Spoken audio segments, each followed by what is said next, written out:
Hi, good evening, everyone. And those who are joining from the other part of the globe, good morning or good afternoon for some who are joining from Europe. Uh, Regal MuseArt series is a humble effort by us at Regal Unlimited to nurture coaches through a series of learning webinars.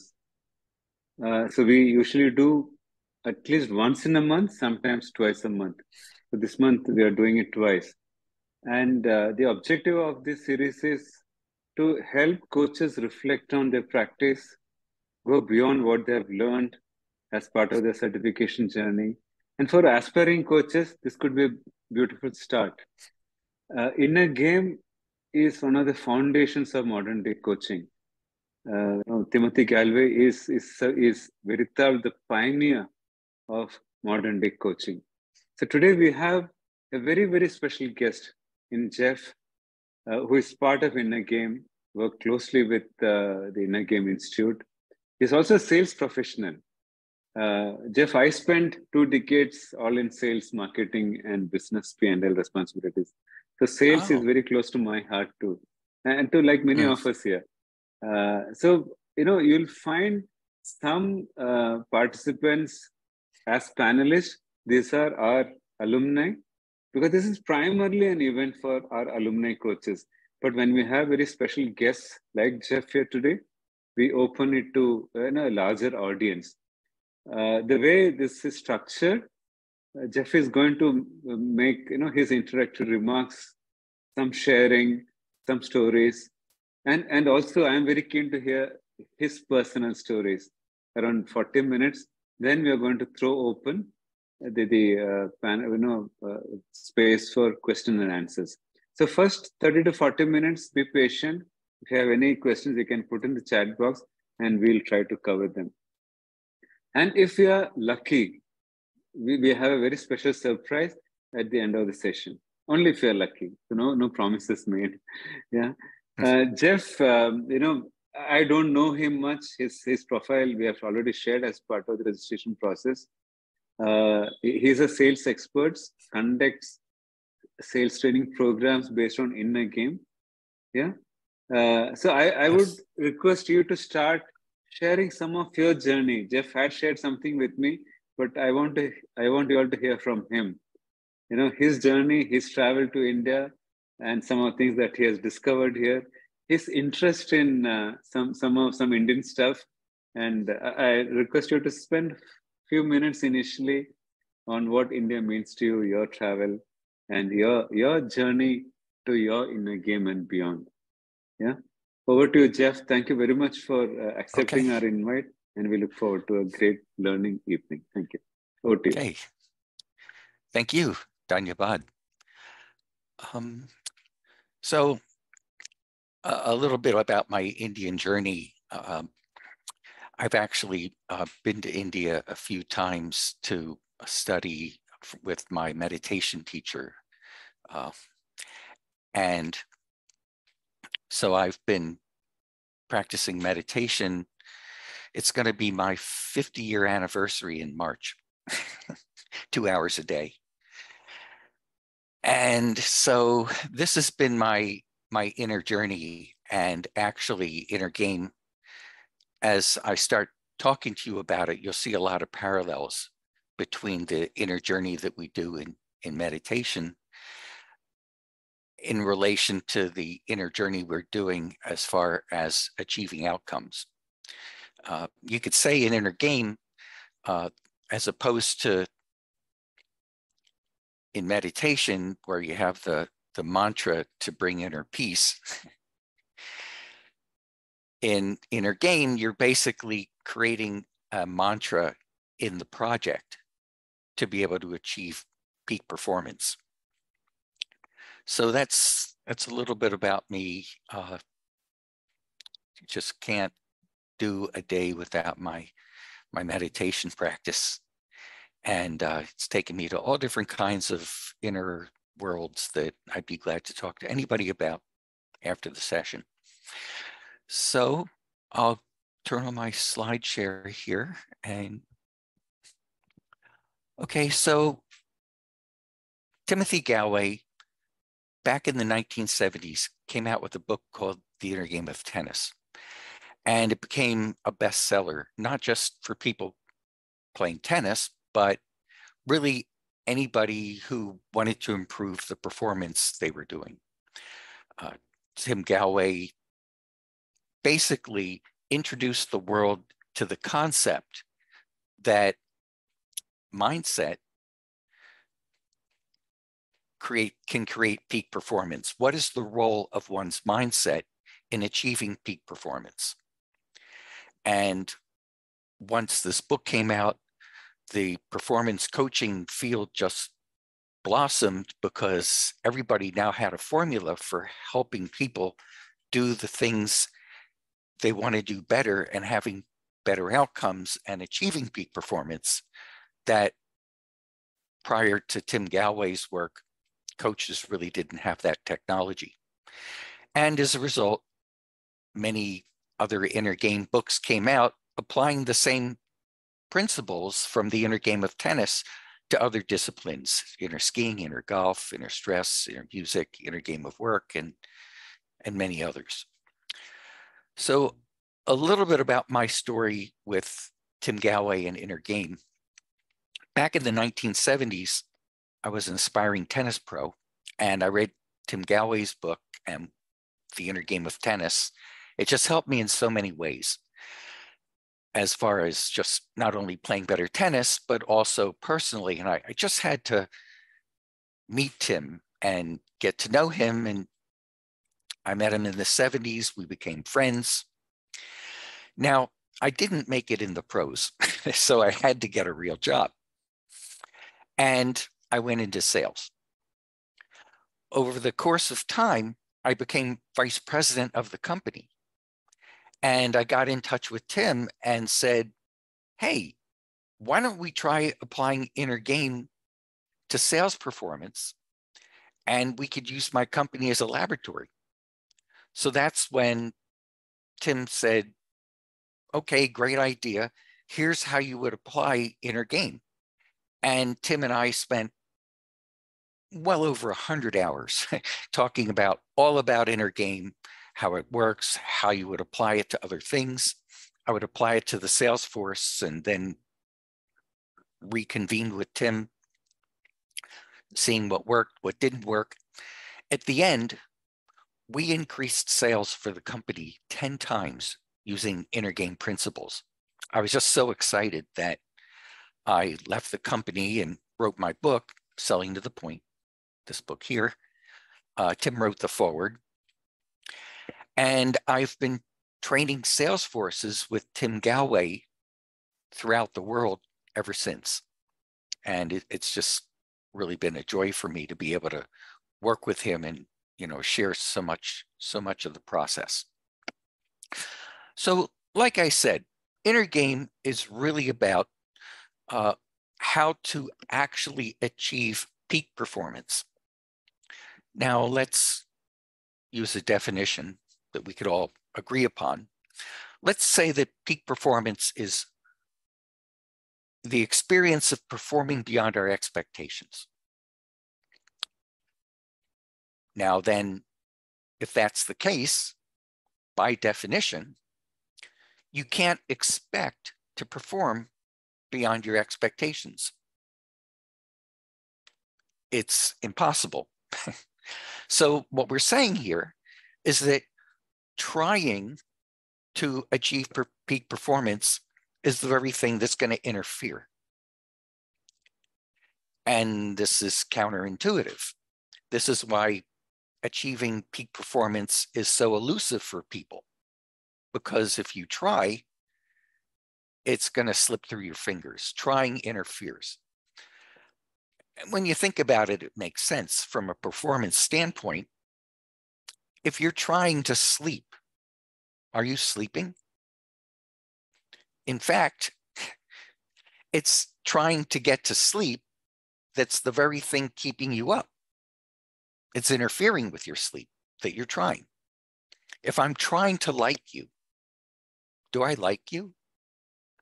If I'm trying to have fun, am I having fun? In fact, if I'm trying to have fun, it's going to interfere with my ability to have fun. So you want to achieve peak performance, great, but you can't try.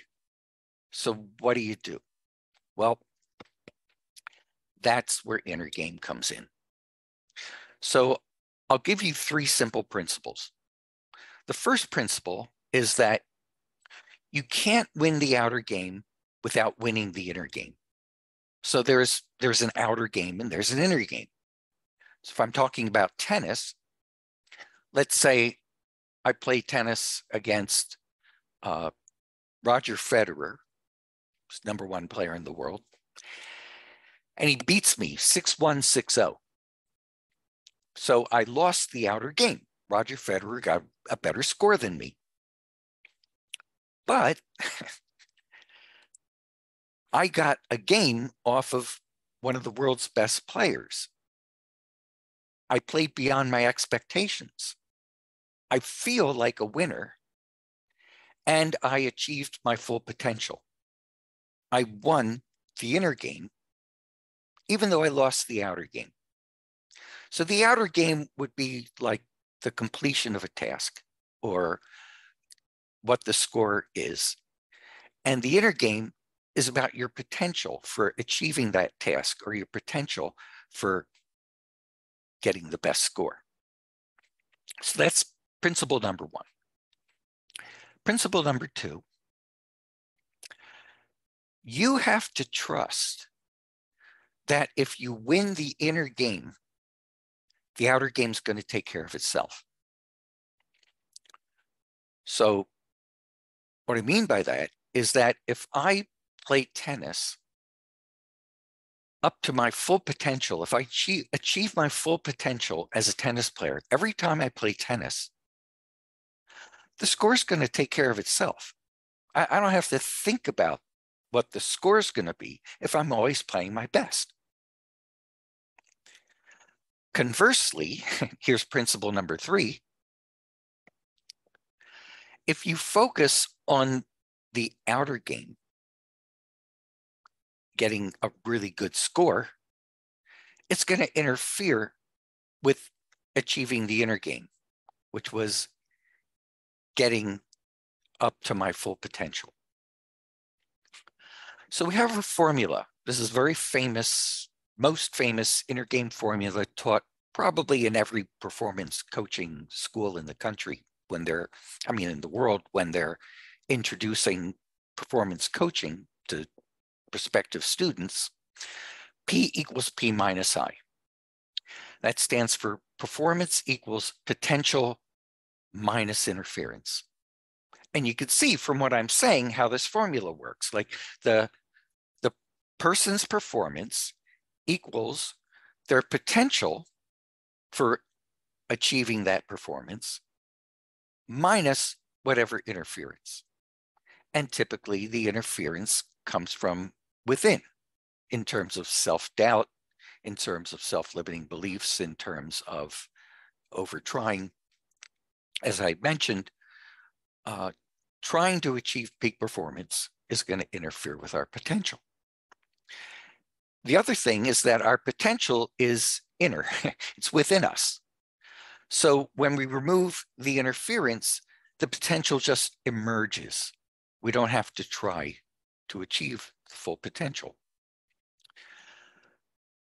Another way of looking at it is that we have 2 selves. If I'm at a tennis court and I see somebody who happens to be very frustrated with how they're playing tennis right now, and they're saying, "Come on, stupid, hit the ball. Can't you do anything?" I go up to this person and say, "Who are you talking to?" They'll say to me, "Oh, I'm just talking to myself." There's 2 selves. So I ask them, "Oh, well, who's doing the judging?" "Well, I am." "Who's doing the tennis playing?" "Myself." So you have 2 selves. And they're not happy with each other at that moment.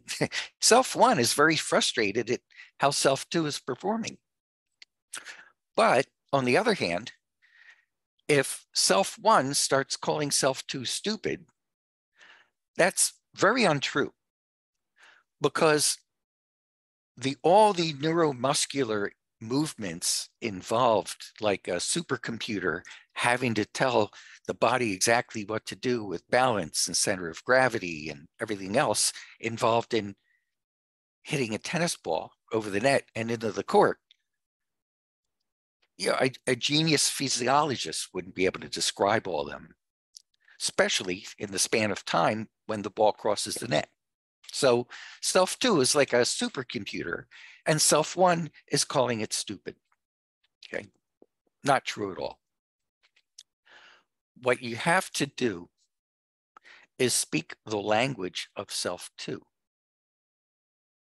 and integrate the two selves in order to have peak performance. Now, I'm going to show you this in action.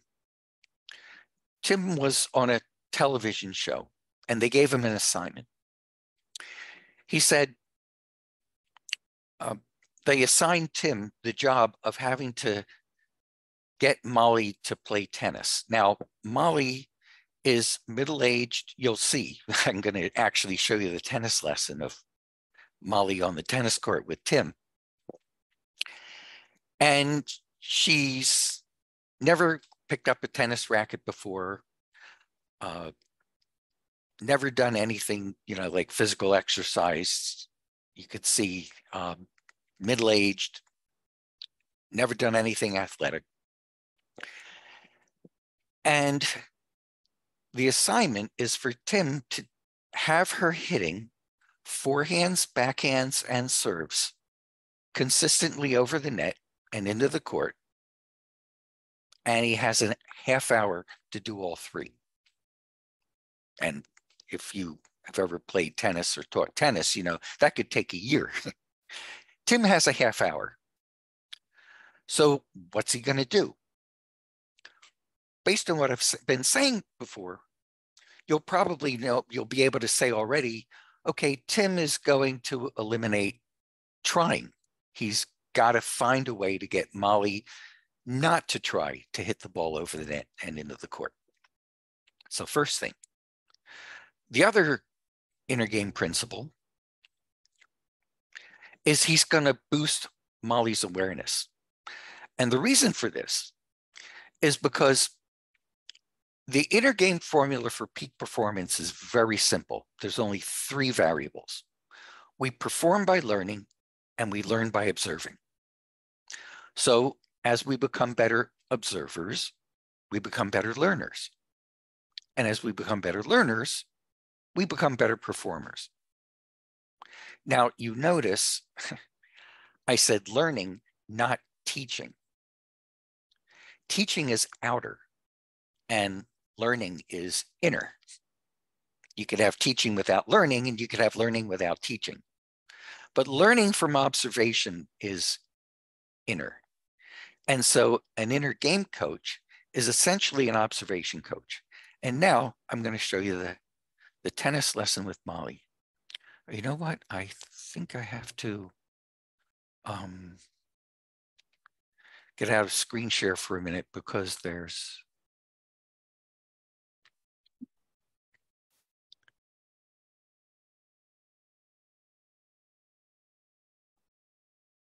have I been okay. You can, Jeff, you're the co-host. You can just share. Got it. Okay.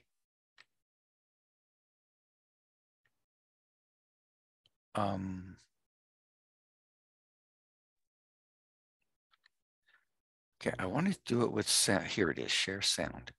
Okay, we're set.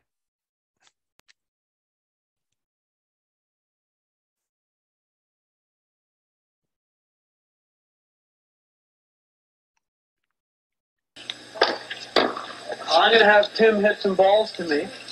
Can everybody hear? Yes. Okay. And there's a ball flies through the air, I want you just to watch it. And the very instant the ball hits the court, I want you to say bounce.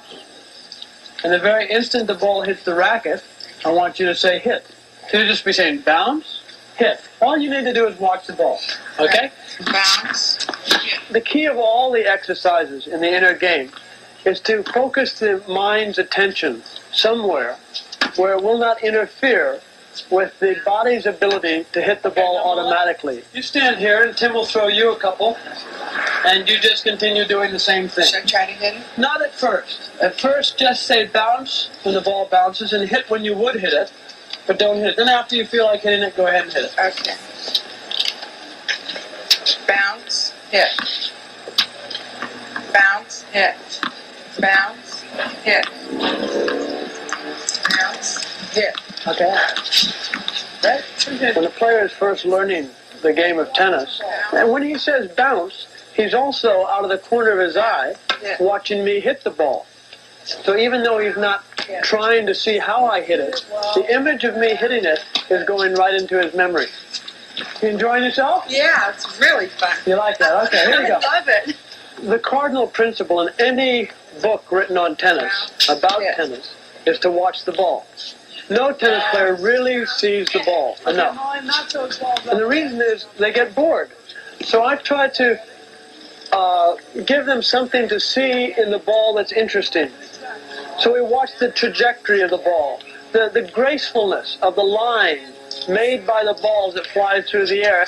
Always it's the same. Put the mind somewhere where it can stay calm and not get you uptight, but relaxed and interested. Then the body does so beautifully, so beautifully. You might start listening to the ball, Molly. Listen to how it sounds on your racket. Hear that? Yes. Hear that one? What did that sound like? Very dull. It was like wood. How wood sounds. Keep listening and you'll hear the sound that you like pretty soon. Just listen to it. Okay, now listen on this side. Have a go.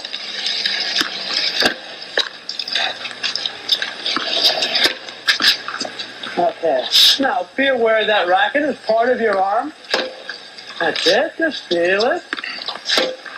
Don't try so hard. Let it happen. That's it. Do what's comfortable, Molly. Every time I did start to think, things went wrong. Just feel okay. When I just stopped thinking, the body seems to know what to do. Can you feel with your left hand where it is? There you go. Just in the back there. Feel it. Okay. Okay, we're gonna skip the serve. I'll get out of screen share.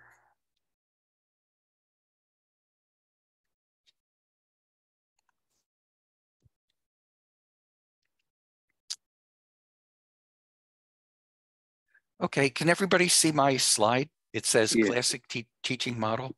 Okay, great. Yes. Okay, so I made up this analogy. What I'm going to do is compare what we just saw on the video to Abraham Maslow's 4 stages of learning, which is a classic teaching model. Maybe a lot of you already know about this.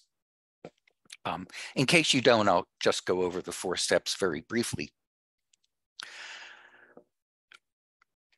One time I was waiting for a tennis court to open up, and I saw somebody get on a tennis court, and they never, obviously, they were in stage 1, unconscious incompetence. Never picked up a tennis racket before, thought he was going to do it just like he sees on TV, and somebody hits him the ball, and he swung at it nice and hard, but it went over the fence and into a tree, and I think it might have hit a bird. And he was surprised that the ball didn't go the way it works on TV. So he said, try that again. They hit him another ball, and sure enough, it flew over the fence and into a tree. And he goes, well, then how do they do it on TV? He just graduated from stage 1, which is unconscious incompetence, not even knowing that he didn't know how to play tennis, to conscious incompetence. Now he knows he can't control the ball. Now, if he's serious about continuing his ability in tennis, he'll take a tennis lesson, which is stage 3, conscious competence, where the tennis instructor will tell him that this is how you hold the racket, and you drop the racket as the ball crosses the net, you swing, it should meet the ball around waist high, follow through about 3/4 to finish, you step into the ball, don't forget to step into the ball. Okay, here it comes. So that's like 10 things to remember, and a ball's coming to him. It's not very fun, but it's conscious competence. He's got to think about everything.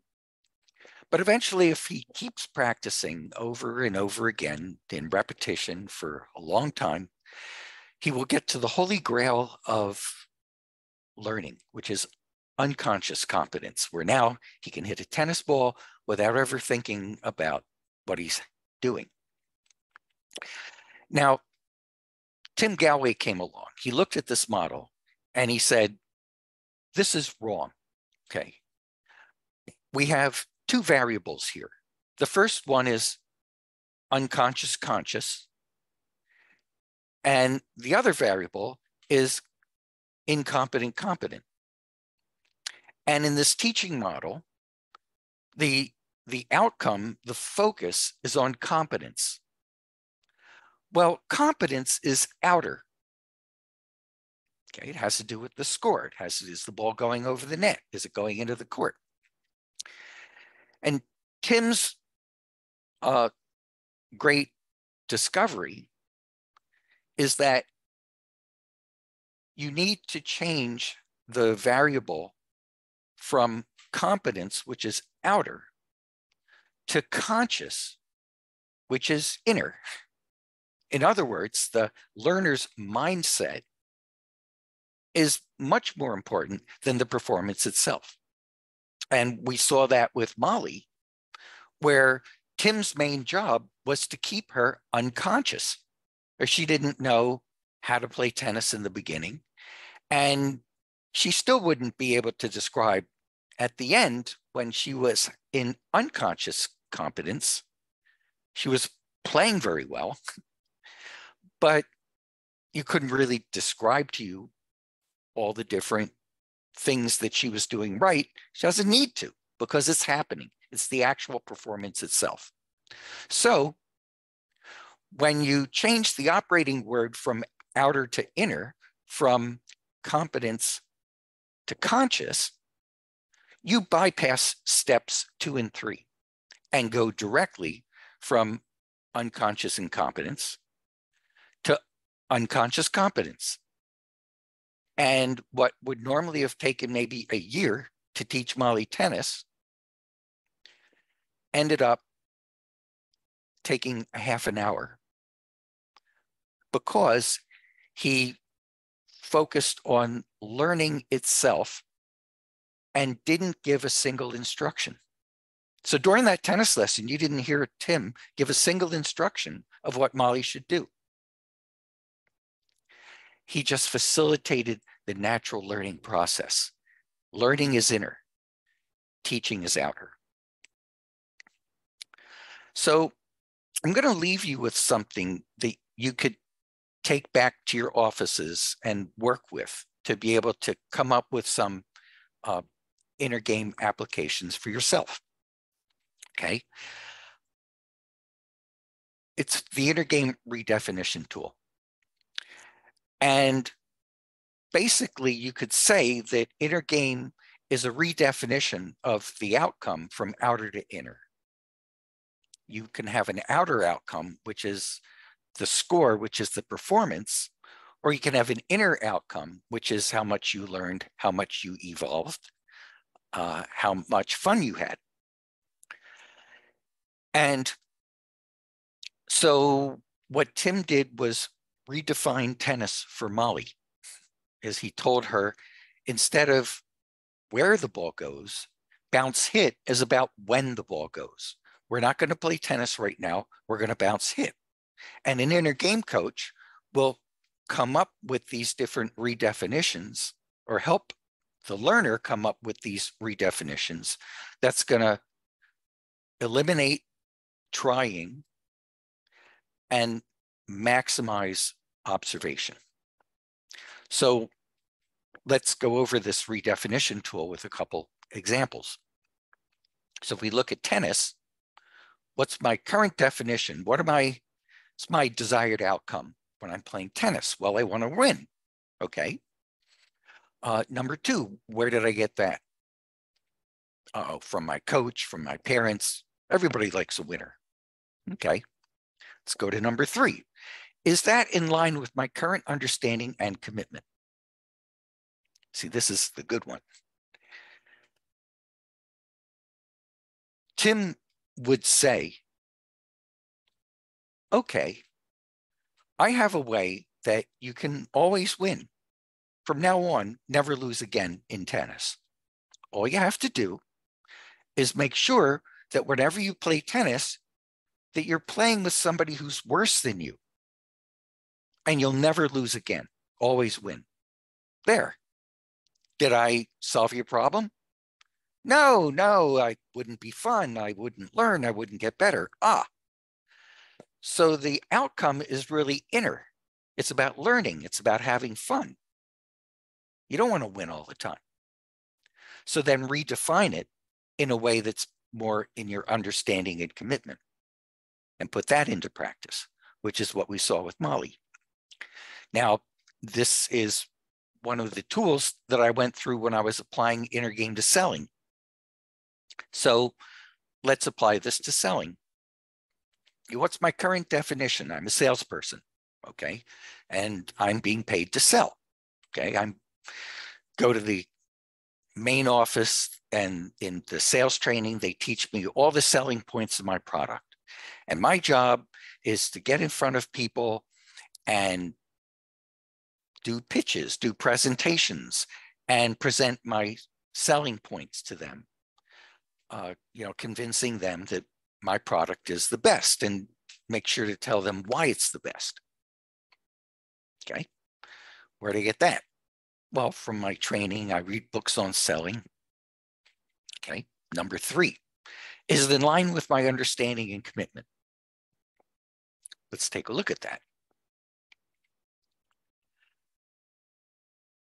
So you're paid to sell. If next quarter you double the amount of presentations, how much more are you going to get paid? Well, I don't know. It depends how many people buy. So you're not getting paid to sell. You're getting paid for buying. See, selling is outer and buying is inner. Okay, we just redefined the activity of selling from outer to inner, because buying involves decision-making going on between the customer's ears. That's inner. And selling is outer. You can have a great presentation, but if the customer's not paying attention, if the customer is confused, if the customer is distracted, then you haven't achieved your goal. It's more, if you go to, and this, by the way, revolutionizes the sales training industry, because if you go to any sales training course, they're going to focus on how your conversation, how to have a great conversation with your customer, how to get the customer to trust you, how to get them to like you, how to get them to think you're smart. Well, those are outer. I'll give you an example. Getting the customer to trust you, okay?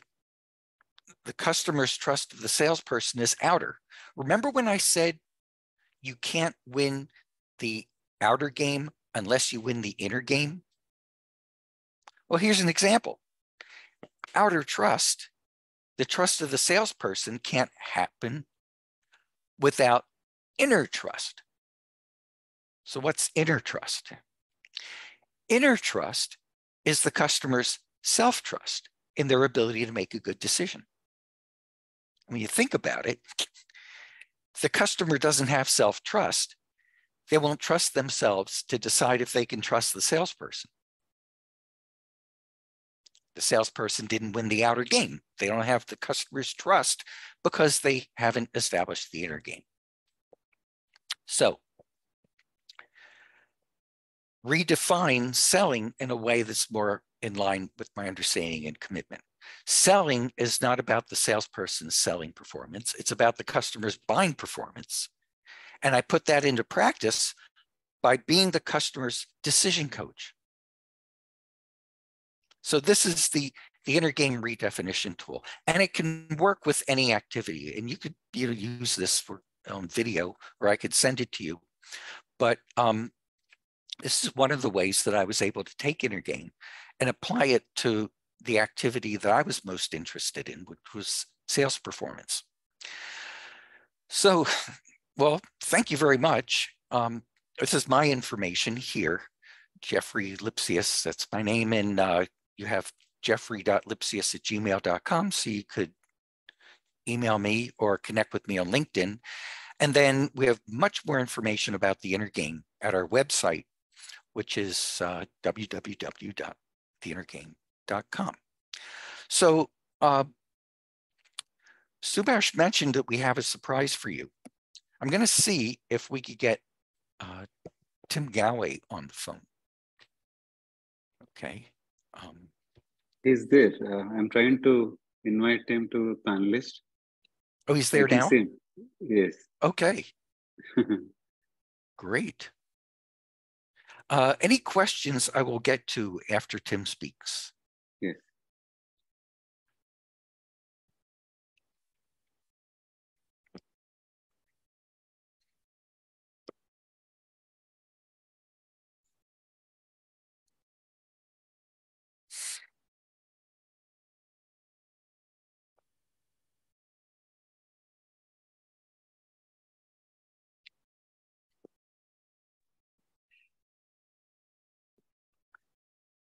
I see there's some hands.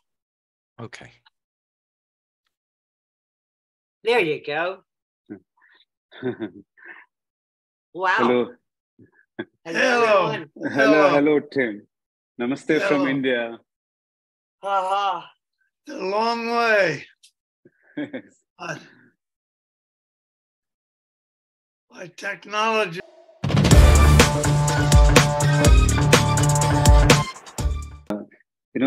It's a honor to have Tim come and share his wisdom.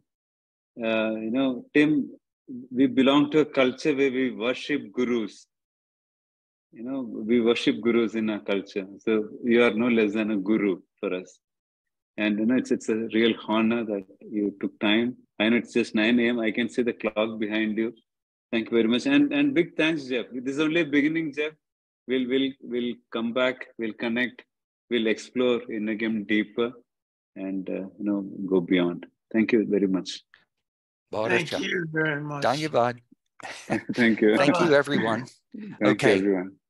Okay. I learned. Goodbye, everyone. Thank you. Bye. My Bye, goal everyone. was to learn from you. Thank you. Thank you. Thank you. Bye. Have a good day. Bye. Bye-bye.